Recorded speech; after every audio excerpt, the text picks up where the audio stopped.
नमस्कार दोस्तों, बिरजूस study point में आपका स्वागत है।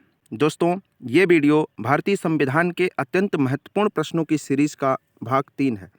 इससे पहले हम लोगों ने भाग 1 और भाग 2 कर लिया है। यदि आपने नहीं देखा हो तो डिस्क्रिप्शन बॉक्स में उसका लिंक दे दिया गया है, उसको वहाँ से जाकर आप देख सकते हैं। उसमें भी बहुत ही महत्वपूर्ण प्रश्नों को शामिल किया गया है। इस वीडियो में कुल 20 प्रश्न हैं जो आपके प्रत्येक एग्ज़ाम में बार बार पूछे जाते हैं, इसलिए वीडियो को अंत तक ज़रूर देखें। वीडियो स्किप मत करना दोस्तों। और चैनल पर पहली बार आए हों तो सब्सक्राइब ज़रूर कर लीजिए, क्योंकि आपके सब्सक्राइब करने से हम मोटिवेट होते हैं और आपके लिए और भी अच्छे प्रश्न ढूंढने में हमें मदद मिलेगी। चलिए दोस्तों, वीडियो की शुरुआत करते हैं। इंडियन कॉन्स्टिट्यूशन यानी भारतीय संविधान का ये पार्ट 3 है। चलिए हम लोग बढ़ते हैं क्वेश्चन नंबर 1 की तरफ। दोस्तों, देखते हैं क्वेश्चन नंबर 1 क्या दिया है। तो ये रहा क्वेश्चन नंबर 1 आपकी स्क्रीन पर। किस वर्ष सिक्किम को भारतीय संघ में संयुक्त राज्य के रूप में शामिल किया गया है? ऑप्शन नंबर ए दिया है 1971, ऑप्शन नंबर बी है 1972, ऑप्शन नंबर सी दिया है 1974 और ऑप्शन नंबर डी में दिया है 1975। तो चलिए देखते हैं दोस्तों, इसका राइट आंसर क्या हो जाएगा। आप लोग खुद से भी वीडियो पॉज करके सॉल्व करिएगा क्वेश्चंस को, और आप 20 में से कितना सही कर पा रहे हैं कमेंट बॉक्स में हमें कमेंट करके ज़रूर बताइएगा। चलिए इसके राइट आंसर की ओर हम लोग बढ़ते हैं। तो इसका राइट आंसर हो जाएगा दोस्तों option number D 1975। Option number D 1975। दोस्तों, सिक्किम को संयुक्त राज्य का दर्जा 35वां संविधान संशोधन किया गया था 1974 में। तो सिक्किम को संयुक्त राज्य का दर्जा अनुच्छेद 2 का जोड़कर किया गया था। ठीक है दोस्तों, उसके बाद सिक्किम को पूर्ण राज्य का दर्जा फिर कर दिया गया उसके एक वर्ष बाद, यानी 36वां संविधान संशोधन किया गया 1975 में, और सिक्किम को पूर्ण राज्य का दर्जा दे दिया गया था। और सिक्किम भारत में शामिल होने वाला 1975 में 21वां पूर्ण राज्य बना था। किस नंबर का दोस्तों? 21वां पूर्ण राज्य बना था। चलिए नेक्स्ट क्वेश्चन की ओर बढ़ते हैं। क्वेश्चन नंबर 2 क्या दिया है, चलिए देख लेते हैं। क्वेश्चन नंबर 2 दिया है दोस्तों, निम्न में से कौन किसी राज्य का क्षेत्र घटा या बढ़ा सकता है? ए ऑप्शन है राष्ट्रपति, ऑप्शन नंबर बी है संसद, ऑप्शन नंबर सी है राज्यसभा, ऑप्शन नंबर डी है विधानसभा। आपको बताना है कि इसमें से कौन सा ऐसा कौन है जो किसी राज्य के क्षेत्र को घटा या बढ़ा सकता है। तो दोस्तों, इसका सही जवाब हो जाएगा संसद। इसका सही जवाब क्या हो जाएगा दोस्तों? संसद। चलिए नेक्स्ट क्वेश्चन की ओर बढ़ते हैं, क्वेश्चन नंबर 3 की तरफ। क्वेश्चन नंबर 3 में क्या दिया है, आइए देखते हैं। क्वेश्चन नंबर 3 आपके सामने है। वर्तमान में भारतीय संघ में कितने राज्य और केंद्र शासित क्षेत्र हैं? आसान सा क्वेश्चन है दोस्तों। वर्तमान में भारतीय संघ में कितने राज्य हैं और कितने केंद्र शासित प्रदेश हैं, यही आपको बताना है। ए ऑप्शन में दिया है 28 राज्य 7 केंद्र शासित प्रदेश, बी ऑप्शन में दिया है 27 राज्य 8 केंद्र शासित प्रदेश, सी ऑप्शन में दिया है 28 राज्य 8 केंद्र शासित प्रदेश, और डी ऑप्शन में है 25 राज्य 7 केंद्र शासित प्रदेश। तो उम्मीद है आप लोगों ने इसका आंसर अपनी तरफ से लगा लिया होगा दोस्तों। अब चलिए राइट आंसर की ओर बढ़ते हैं, हम लोग राइट आंसर देख लेते हैं।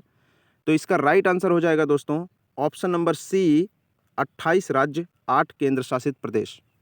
28 राज्य हैं और 8 केंद्र शासित प्रदेश हैं भारतीय संघ में वर्तमान में। चलिए दोस्तों नेक्स्ट क्वेश्चन की ओर बढ़ते हैं। क्वेश्चन नंबर 4 क्या कहता है, चलिए देखते हैं क्वेश्चन नंबर 4 की तरफ। क्वेश्चन नंबर 4 कह रहा है, निम्न में से किस क्षेत्र को भारत ने 90वें संवैधानिक संशोधन अधिनियम द्वारा 1960 के द्वारा पाकिस्तान को हस्तांतरित किया था? नवा संवैधानिक संशोधन हुआ था दोस्तों 1960 में, और किस क्षेत्र को आपसे पूछ रहा है, किस क्षेत्र को पाकिस्तान को हस्तांतरित किया गया था?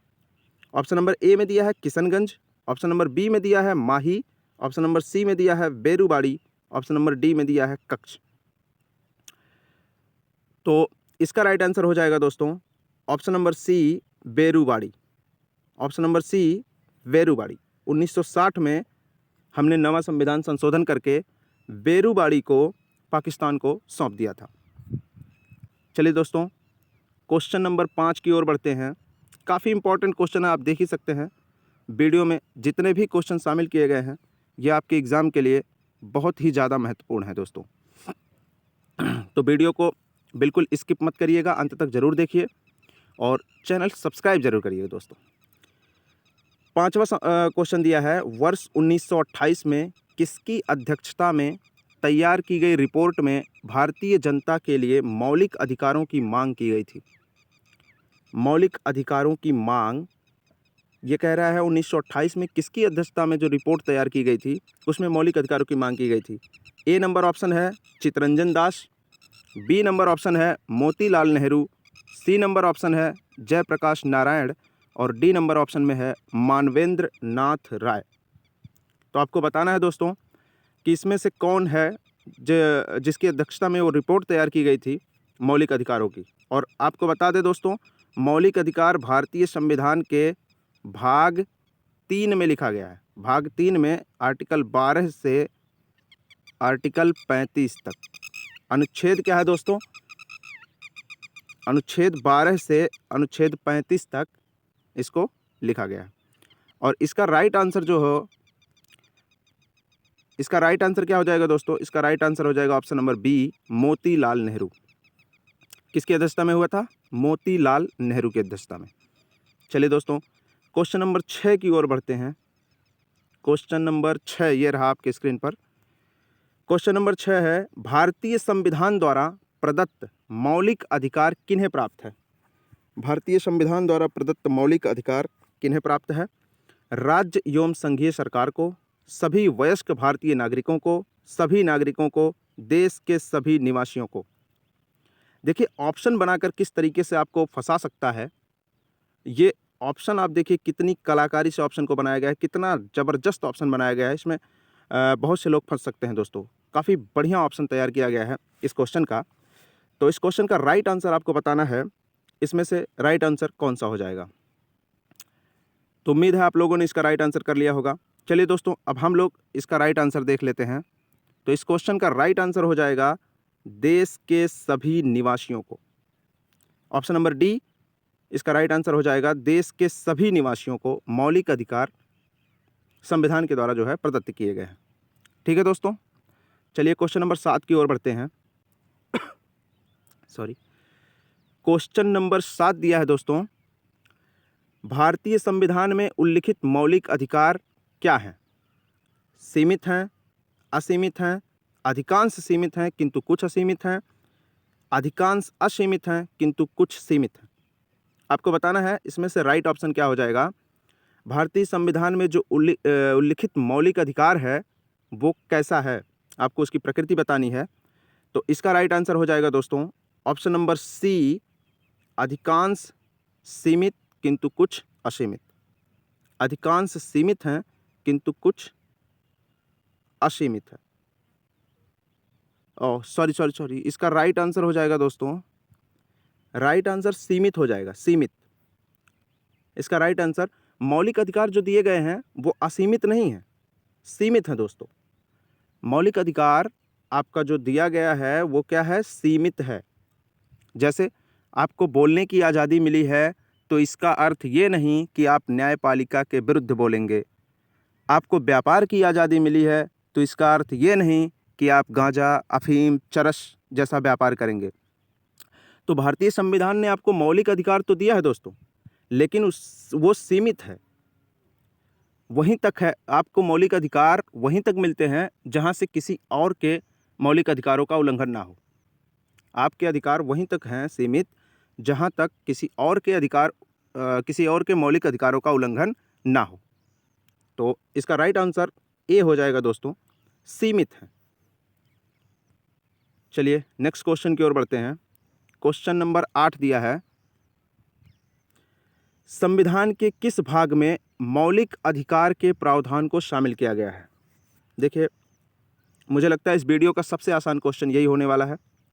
किस भाग में पूछ रहा है मौलिक अधिकारों को रखा गया है? तो ऊपर मैंने अभी बताया है कि ऑप्शन नंबर ए में क्या दिया है दोस्तों, भाग 2, ऑप्शन नंबर बी में दिया है भाग 3, ऑप्शन नंबर सी में दिया है भाग 4 और ऑप्शन नंबर डी में दिया है भाग 5। तो आई थिंक आप लोगों ने लगा लिया होगा इसका राइट आंसर। इसका राइट आंसर हो जाएगा ऑप्शन नंबर सी भाग 3, ऑप्शन नंबर बी भाग 3, ऑप्शन नंबर बी भाग 3। आर्टिकल आपको बताते हैं दोस्तों, संविधान के अनुच्छेद 12 से लेकर अनुच्छेद 35 तक मौलिक अधिकारों को रखा गया है। चलिए क्वेश्चन नंबर 9 की ओर बढ़ते हैं दोस्तों। क्वेश्चन नंबर 9 क्या दिया है? 9 दिया है, संविधान में उल्लिखित मौलिक अधिकारों को निम्न में से किस वर्ग में रखा जा सकता है? ए नकारात्मक, बी दिया है ऑप्शन सकारात्मक, सी ऑप्शन में दिया है अधिकांश नकारात्मक किंतु कुछ सकारात्मक, और थोड़ा सा डी ऑप्शन की तरफ हम लोग देख लेते हैं। जी हाँ, डी ऑप्शन दिया है अधिकांश सकारात्मक किंतु कुछ नकारात्मक। तो इसके मौलिक अधिकारों के विषय में आपको बताना है, इसमें से राइट ऑप्शन क्या हो जाएगा। तो चलिए हम लोग राइट ऑप्शन देख लेते हैं दोस्तों। इसका सही जवाब हो जाएगा ऑप्शन नंबर सी, अधिकांश नकारात्मक है किंतु कुछ सकारात्मक है। नकारात्मक का मतलब यहाँ बुरा से नहीं है दोस्तों। नकारात्मक का मतलब यहाँ बुरा से बिल्कुल नहीं है। नकारात्मक का अर्थ है जो राज्य को कुछ करने से रोके, राज्य को कुछ करने से रोके आपके विरुद्ध, वो उसको हम, उस प्रकृति को हम नकारात्मक कहते हैं। तो राज्य को, मौलिक अधिकारों में राज्य को बहुत सारी चीज़ों को करने से रोका गया है। ठीक है दोस्तों, चलिए नेक्स्ट क्वेश्चन की ओर बढ़ते हैं। Question number 10। क्वेश्चन नंबर 10 क्या कहता है? निम्न में से किस प्रकार के मौलिक अधिकारों पर अधिक बल दिया गया है? ए ऑप्शन है राजनीतिक एवं सामाजिक, बी ऑप्शन है आर्थिक एवं सामाजिक, सी ऑप्शन है राजनीतिक एवं नैतिक, और डी ऑप्शन में दिया है राजनीतिक एवं आर्थिक। तो इसका राइट आंसर हो जाएगा दोस्तों राजनीतिक एवं सामाजिक। ऑप्शन नंबर ए, राजनीतिक एवं सामाजिक। किस प्रकार के मौलिक अधिकारों पर अधिक बल दिया गया आपसे पूछ रहा है, तो इसका राइट आंसर हो जाएगा राजनीतिक एवं सामाजिक। और ये अद्धा पे हम लोग पहुंच गए हैं। अद्धा पे पहुंचने पर आपकी एक जिम्मेदारी बनती है कि आप लोग सेशन को झूमकर शेयर कर देंगे दोस्तों, और चैनल पर पहली बार आए हों तो सब्सक्राइब जरूर करिएगा। चलिए दोस्तों क्वेश्चन नंबर 11 की ओर बढ़ते हैं। क्वेश्चन नंबर 11 क्या दिया है, आइए देखते हैं। क्वेश्चन नंबर 11 में दिया है, निम्न में से किन पर मौलिक अधिकार बाध्यकारी हैं? ए ऑप्शन है केंद्र सरकार, बी ऑप्शन है राज्य सरकार, सी ऑप्शन है स्थानीय निकाय, और डी ऑप्शन में दिया है उपरोक्त सभी। क्वेश्चन के लेवल को आप देखिए दोस्तों, बेहतरीन क्वेश्चन आपके लिए चुनकर लाए जाते हैं। तो आपका सपोर्ट, वीडियो शेयर करके, चैनल को सब्सक्राइब करके हमें ज़रूर मिले, इसकी हमें अपेक्षा रहती है। चलिए इसका राइट आंसर देख लेते हैं दोस्तों। ऑप्शन नंबर डी इसका राइट आंसर हो जाएगा उपरोक्त सभी। उपरोक्त सभी, केंद्र सरकार भी, राज्य सरकार भी और स्थानीय सरकार भी मौलिक अधिकारों के लिए बाध्यकारी है। आपके मौलिक अधिकारों का उल्लंघन नहीं कर सकती है, और उल्लंघन करेगी तो आपको कोर्ट के दरवाजे खुले मिलेंगे। आप कोर्ट जाएंगे, वहाँ से आपको मौलिक अधिकारों के लिए आपको कोर्ट में आपके मौलिक अधिकारों का उल्लंघन होने पर, आपके कोर्ट जाने पर वहाँ से आपको राहत मिलती है। चलिए 12 नंबर क्वेश्चन दिया है, निम्नलिखित में से कौन सा एक मौलिक अधिकार नहीं है? आपको बताना है मौलिक अधिकार कौन सा नहीं है। ए नंबर है समानता का अधिकार, बी नंबर है स्वतंत्रता का अधिकार, सी नंबर में दिया है संपत्ति का अधिकार, और डी ऑप्शन में है धर्म का अधिकार। इसका राइट आंसर हो जाएगा दोस्तों ऑप्शन नंबर सी, संपत्ति का अधिकार। ऑप्शन नंबर सी, संपत्ति का अधिकार। चलिए क्वेश्चन नंबर 13 की ओर बढ़ते हैं। ये रहा क्वेश्चन नंबर 13, निम्नलिखित में से किस को संविधान द्वारा मौलिक अधिकारों को लागू करने की शक्ति दी गई है? ऑप्शन नंबर ए है भारत के सभी न्यायालयों को, ऑप्शन नंबर बी है संसद को, ऑप्शन नंबर सी है राष्ट्रपति को, और ऑप्शन नंबर डी की ओर हम लोग बढ़ते हैं दोस्तों। ऑप्शन नंबर डी में क्या दिया है? जी हाँ, ऑप्शन नंबर डी में दिया है, ऑप्शन नंबर डी में दिया है सर्वोच्च न्यायालय एवं उच्च न्यायालय को। तो इनमें से मौलिक अधिकारों को कौन लागू करने की शक्ति रखता है? तो ये दोस्तों राइट आंसर हो जाएगा ऑप्शन नंबर डी, सर्वोच्च न्यायालय एवं उच्च न्यायालय। सर्वोच्च न्यायालय एवं उच्च न्यायालय। सर्वोच्च न्यायालय आर्टिकल 32 के तहत और उच्च न्यायालय आर्टिकल 226 के तहत मौलिक अधिकारों को लागू करवाती है। चलिए दोस्तों, क्वेश्चन नंबर 14 की ओर बढ़ते हैं। 14 में दिया है, संविधान में उल्लिखित मौलिक अधिकारों को कौन निलंबित कर सकता है? ए राष्ट्रपति, बी संसद, सी सर्वोच्च न्यायालय या डी कोई भी न्यायालय। तो इसका राइट आंसर आप लोगों को बताना है। इसका राइट आंसर हो जाएगा दोस्तों ऑप्शन नंबर ए, राष्ट्रपति। ऑप्शन नंबर ए, राष्ट्रपति। राष्ट्रपति जो है मौलिक अधिकारों को निलंबित कर सकता है आपातकाल के दौरान। चलिए दोस्तों, क्वेश्चन नंबर 15 की ओर बढ़ते हैं। क्वेश्चन नंबर 15 दिया है, संविधान द्वारा प्रदत्त मौलिक अधिकारों को कौन संशोधन कर सकता है? ऑप्शन नंबर ए, राष्ट्रपति। ऑप्शन नंबर बी, संसद। Option number C, Lok Sabha. और ऑप्शन नंबर डी, सर्वोच्च न्यायालय। तो इसमें से आपको बताना है कि कौन मौलिक अधिकारों में संशोधन कौन कर सकता है। तो इसमें एक ही राइट ऑप्शन है, ऑप्शन नंबर बी, संसद। ऑप्शन नंबर बी, संसद। चलिए दोस्तों, क्वेश्चन नंबर 16 की ओर बढ़ते हैं। क्वेश्चन नंबर 16 दिया है, मूल संविधान में भारतीय नागरिकों को मुख्यतः स्वतंत्रता के कितने अधिकारों को उपलब्ध कराया गया था? स्वतंत्रता के कितने अधिकारों को उपलब्ध कराया गया था, आपसे पूछा जा रहा है। ऑप्शन नंबर ए में है 6, ऑप्शन नंबर बी में है 7, ऑप्शन नंबर सी में है 8 और ऑप्शन नंबर डी दिया है 9। तो इसका राइट ऑप्शन हो जाएगा दोस्तों, इसका सही जवाब हो जाएगा ऑप्शन नंबर बी, 7। जब 26 नवंबर 1949 को संविधान बनकर तैयार हुआ तो उस समय हमारे पास जो स्वतंत्रता के मौलिक अधिकार थे वो कितने थे? 7 थे। चलिए दोस्तों, नेक्स्ट क्वेश्चन की ओर बढ़ते हैं और क्वेश्चन नंबर 17 देखते हैं। 44वें संवैधानिक संशोधन 1978 के द्वारा किस मौलिक अधिकार को समाप्त कर दिया गया? ए समानता का अधिकार, बी धार्मिक स्वतंत्रता का अधिकार, सी संपत्ति का अधिकार या आपको ऑप्शन नंबर डी में दिया है, ऑप्शन नंबर डी में दिया है दोस्तों शोषण के विरुद्ध अधिकार। तो इसमें से आपसे पूछा जा रहा है कि किस अधिकार को समाप्त कर दिया गया 44वें संविधान संशोधन 1978 के माध्यम से। तो उसका राइट ऑप्शन हो जाएगा दोस्तों ऑप्शन नंबर सी, संपत्ति का अधिकार। इसका सही जवाब क्या हो जाएगा दोस्तों? संपत्ति का अधिकार। 44वें संवैधानिक संशोधन द्वारा संपत्ति के अधिकार को हटा दिया गया हमारे मूल अधिकारों से। जो ऊपर हमने पढ़ा, मूल संविधान में हमारे पास 7 स्वतंत्रताएं थी, अब उसमें से 6 बची हैं। वो एक जो कम हुआ है वो 44वें संवैधानिक संशोधन द्वारा संपत्ति के अधिकार को हटा दिया गया। इसको अब क्या बना दिया गया दोस्तों? इसको अब विधिक अधिकार बना दिया गया है। आर्टिकल 300 का ए, आर्टिकल 300 ए में इसको रखा गया है भाग 12 में। भाग 12 में आर्टिकल 300 ए में इसको अब रखा गया है संपत्ति को, और इसको अब विधिक अधिकार बना दिया गया है। चलिए दोस्तों, क्वेश्चन नंबर 18 की ओर बढ़ते हैं। कह रहा है अब संपत्ति का अधिकार केवल एक ... है। क्या है? ए नंबर है प्राकृतिक अधिकार, बी नंबर है विधिक अधिकार, सी नंबर में दिया है आर्थिक अधिकार और डी ऑप्शन में दिया है सार्वजनिक अधिकार।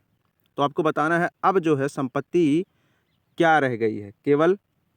तो इसका सही जवाब हो जाएगा ऑप्शन नंबर बी, विधिक अधिकार। ऑप्शन नंबर बी, विधिक अधिकार।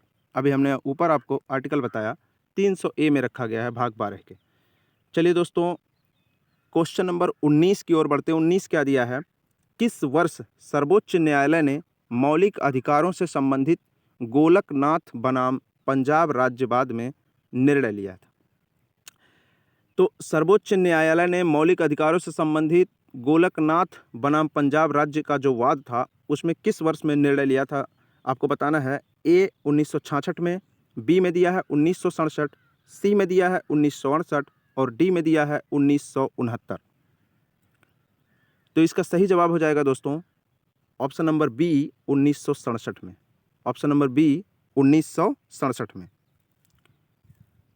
1967 में सर्वोच्च न्यायालय ने कहा था कि संसद मूल अधिकारों में अनुच्छेद 368 के माध्यम से संशोधन नहीं कर सकती है।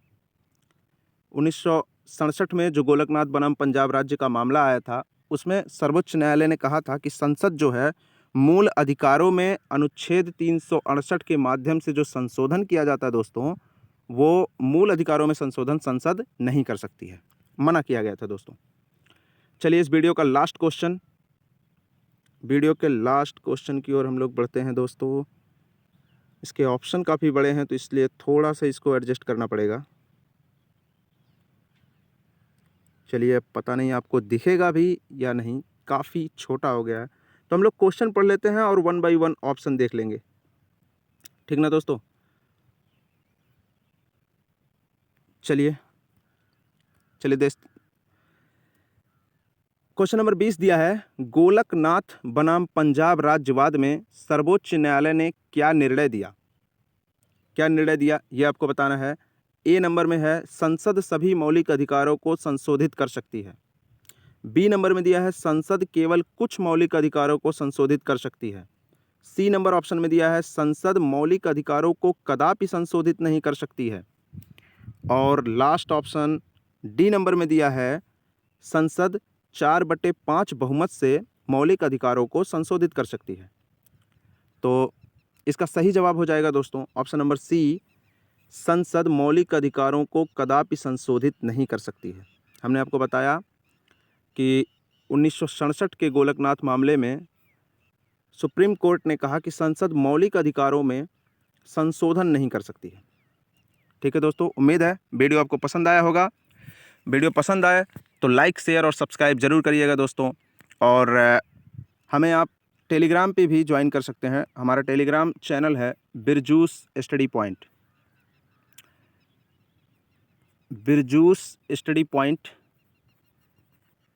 टेलीग्राम चैनल पर भी हमसे आप ज्वाइन हो सकते हैं दोस्तों। वहाँ इसका PDF आप देख रहे हैं, क्वेश्चनों का लेवल और क्वेश्चंस कितने अच्छे हैं। तो ये क्वेश्चन प्राप्त करने के लिए आपको जाना होगा टेलीग्राम पर और वहाँ लिखना होगा बिरजूस स्टडी पॉइंट। वहाँ पे इसका PDF आपको मिल जाएगा। और वीडियो पसंद आए तो लाइक, शेयर, सब्सक्राइब करना बिल्कुल मत भूलिएगा। चलिए दोस्तों, अब मिलेंगे हम लोग पार्ट 4 के साथ नेक्स्ट वीडियो में। तब तक के लिए जय हिंद।